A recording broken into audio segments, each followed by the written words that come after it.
Horrendous evils present three possible scenarios for free will theists' model of divine providence. The first two scenarios seem to kind of hamstring God here. First, he sits in heaven, wringing his hands in utter dismay, lamenting, "Oh, just how I wish I could do something to stop this horrific atrocity. But yet, free will is an intrinsic feature of my gift to humanity, and I am powerless to stop its exercise."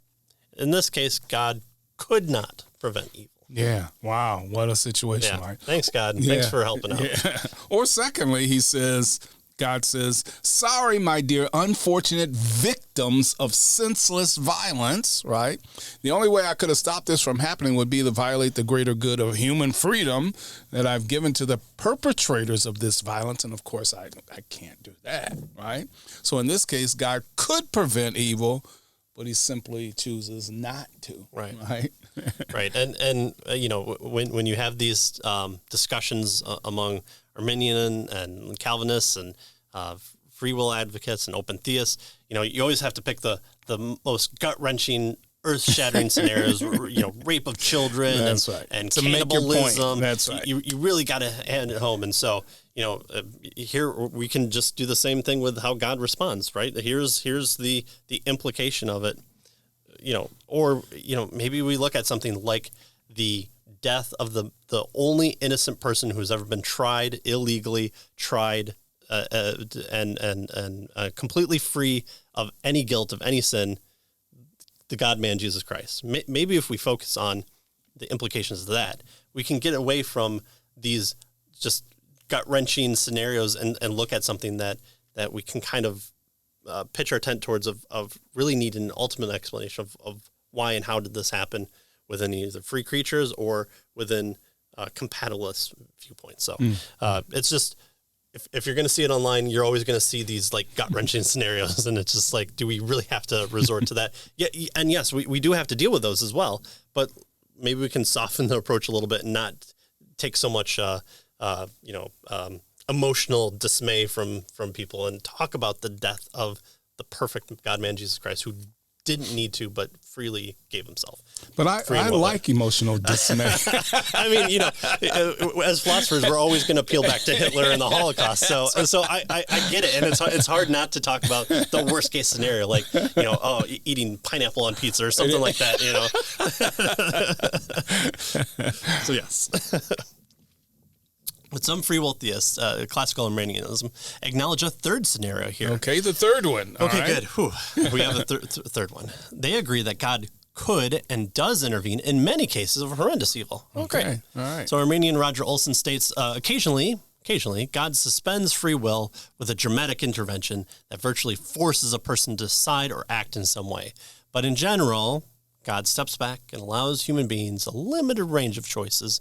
Nonetheless, God obviously does not intervene in many cases. So you could take the right or the left path, but ultimately it's going to fork back into getting you to work, which will then allow you to go and pick up your children in time, and they don't have an awful accident. And so it didn't really kind of matter which way you chose. God just lets you have that spacer for the bowling ball to waggle between before you eventually hit the pins. Right. But this reality is unfortunately compounded by the fact that Arminianism holds to God's exhaustive foreknowledge. He knows precisely every evil choice that every person will make and does nothing to stop it.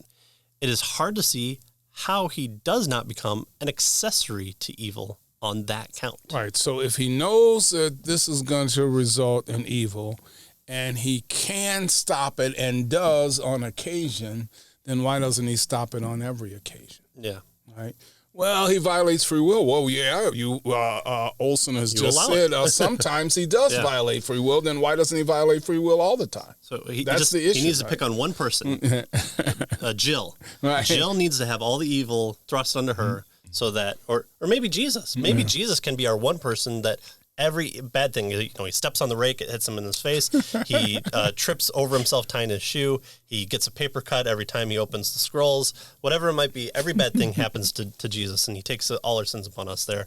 We have the ability to make good free choices. We have a range of free choices. We're still free. We're free to make a plethora of free choices. There. I've just presented God, the Armenian God, the better world. Wow. In such accounts, God is like the policeman who passively stands by watching a thug steal a feeble old woman's purse or knocks her down or kills her. And when asked why he didn't intervene, he says, I don't want to violate his free will. But the woman's free will was violated by him. So he didn't preserve the free will of one person because of a free will of another person. Yeah. So why not restrain the thugs? And so every time someone tries to do something bad to somebody, you're preserving that the potential victim's free will, but you're violating the bad guy. That seems we would be okay with that. In fact, that's how we kind of order society. We want those policemen to stop bad people's free will from happening. That's why we detain people and we exercise a suspension of their liberty and we put them in jail. Those are all limitations on someone's free will because of decisions they make. Yeah, right. So notice in each of these positions, they face the same intractable problem, he tells us, where God stands by watching innumerable gratuitous acts of evil unfold while doing nothing about it, right? He says, but we can imagine God standing by idly while the powerful and evil, for instance, Hutus systematically slaughtered the Tutsis in the Rwanda genocide. Can we imagine that? Not at all, unless there is some, notice, greater good intended, right, for God that he's designed to happen here. But of course, the free will theist can't appeal to a greater good because that's not the reason why these things happen. The reason why is because God has chosen to give us free will, not that there will be a greater good out of it. So notice what he's doing here. He's saying they're kind of stuck. Once you saddle on yourself this libertarian free will as your answer and your only answer, then it rules out certain other defenses. Yeah. And we can never say, well, because there's going to be good coming out of it. Well, then now it's more than just free will that these evil things are happening. Yeah. And of course, that's what he wants to say, right? That yes, we have, at least to a certain extent, that might be the case, but there may be good coming out of it. Yeah. Right? That's what he wants to say. And of course, the libertarian free will theists can't say that if they're relying only on free will as their defense. Right. Because God could reach over and 51%, oh, sorry, I violated a majority of people's free will, and so I've got to shut it down right at the 49%. Shut it down.